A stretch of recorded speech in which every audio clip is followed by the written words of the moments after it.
Welcome po mga kakusina. So for today magluluto tayo ng batchoy. Unahin po natin igisa yung ating luya.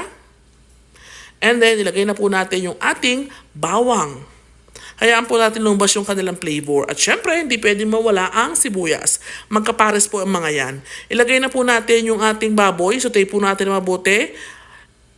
Lagyan na rin po natin ng pampalasa, paminta, pork cubes, at patis. Pwede nyo pong dagdagan later. So, i-adjust nyo na lang po sa bandang huli yung mga kulang na palagay nyo kailangan ilagay. And then, naglagay po tayo ng pork kidney. Nalinis na po yan.